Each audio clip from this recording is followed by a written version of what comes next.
Hello everyone, welcome back to online study on. I hope कि friends इससे पहले वाले पार्ट आपने ज़रूर देखा होगा, क्योंकि अगर आप इससे पहले वाले पार्ट को मिस करेंगे तो फिर एक पॉइंट यहाँ पे आप मिस कर पाएंगे।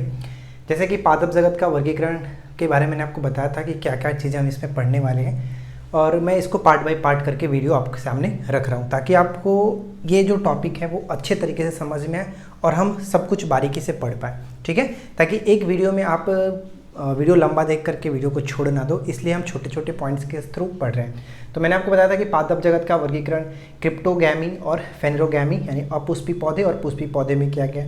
अपुष्पी पौधों को 3 भागों में डिवाइड किया जाता है, थैलोफाइटा, ब्रायोफाइटा और टेरिडोफाइटा। बेसिकली हम लोग सबसे पहले थैलोफाइटा के बारे में पढ़े थे इससे पहले वाले वीडियो में। थैलोफाइटा के अंतर्गत मैंने शैवाल के बारे में आपको बताया था कि शैवाल क्या होते हैं, किस तरह से क्या इनका कार्य है, सब कुछ मैंने आपको इससे पहले वाली वीडियो में बताया है। अगर आपने उसको नहीं देखा है तो ज़रूर देखिए। और इसके बाद हम कंटिन्यू करने वाले हैं, यहाँ से हमारा सेकेंड पॉइंट आता है कवक। ठीक है, तो कवक के बारे में हम इस वीडियो में डिस्कस करेंगे। इसके बाद हम नेक्स्ट इसी तरह से लाइकेन, जीवाणु, इसके बाद ब्रायोफाइटा, टेरिडोफाइटा, फिर उसके बाद हम इस तरह से आगे बढ़ते हुए इस टॉपिक को कंटिन्यू करते चलेंगे।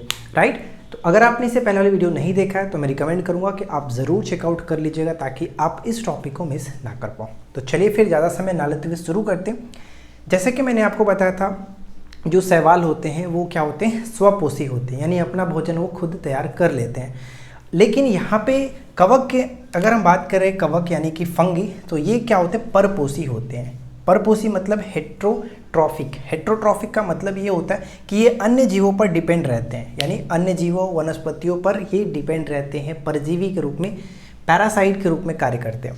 यहाँ पे पढ़ पाएंगे कि ये परपोषी होते हैं, अन्य जीवों और वनस्पति पर परजीवी के रूप में पलते हैं, यानी पैरासाइट के रूप में ये पलते हैं, खुद भोजन तैयार नहीं करते हैं। ध्यान रखिएगा, जब कवक मृत पदार्थों से अपना भोजन तैयार करता है, भोजन प्राप्त करते हैं, तो उसे हम लोग मृतोपजीवी कवक कहते हैं। मृतोपजीवी कवक के रूप में भी जाना जाता है जब ये अपना भोजन मृत पदार्थ, यानी ध्यान दीजिएगा कि जब कवक मृत पदार्थों से अपना भोजन लेंगे तो उसे कहेंगे मृतोपजीवी कवक।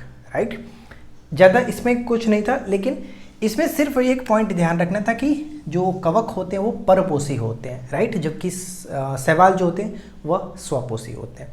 यहाँ तक बस 2 डिफरेंसेस ध्यान रखिए। इसके बाद कवक के जो विशेषताएं हैं वो आप यहाँ पे देख पाएंगे, क्योंकि यहीं से क्वेश्चंस ज़्यादातर पेपर में पूछे जाते हैं, तो थोड़ा सा ध्यान देना है आपको। कवक में पर्णरहित यानी पर्णहरित का अभाव होता है। पर्णहरित का अभाव होगा तो आप ये समझ सकते हैं कि प्रकाश संश्लेषण नहीं होगा। प्रकाश संश्लेषण होगा नहीं तो वो क्या होगा, दूसरे पे डिपेंड रहता है। ये तो क्लियर है। जो कि स्वपोषी की अगर हम बात करते हैं, यानी जब सवाल की बात करते हैं, तो उसमें ऐसा कुछ नहीं होता है, वो अपना भोजन स्वयं तैयार कर लेते हैं। संवहन ऊतक का अभाव होता है। संवहन ऊतक का अभाव है तभी तो ये इसे हम लोग थैलोफाइटा के अंतर्गत रखते हैं। थैलोफाइटा में भी संवहन ऊतक नहीं होता है, तो ये इसका एक समझ सकते हैं कि थैलोफाइटा के अंतर्गत आता है, तो इसमें भी संवहन ऊतक का अभाव होगा ही होगा। राइट, तो संवहन ऊतक का अभाव इसके अंतर्गत होता है।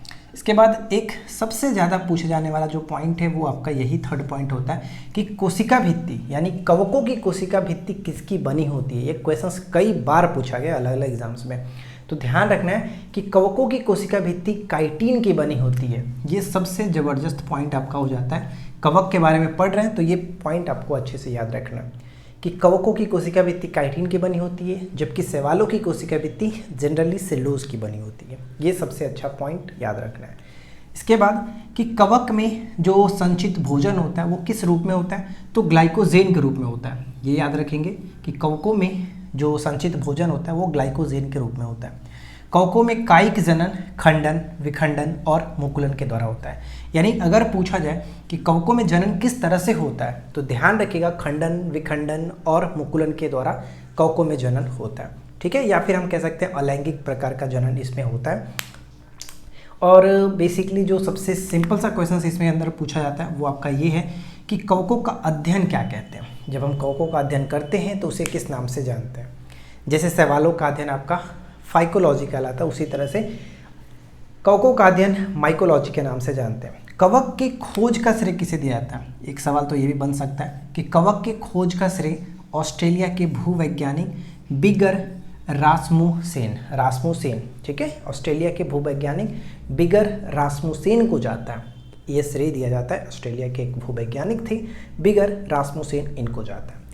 ध्यान रखिएगा मशरूम क्या है, तो मशरूम भी एक प्रकार का कवक है, मशरूम भी एक प्रकार का कवक है। और कवक से होने वाले रोग के बारे में ज़्यादातर प्रश्न पूछे जाते हैं कि निम्नलिखित में से कौन सा रोग कवक के द्वारा होता है।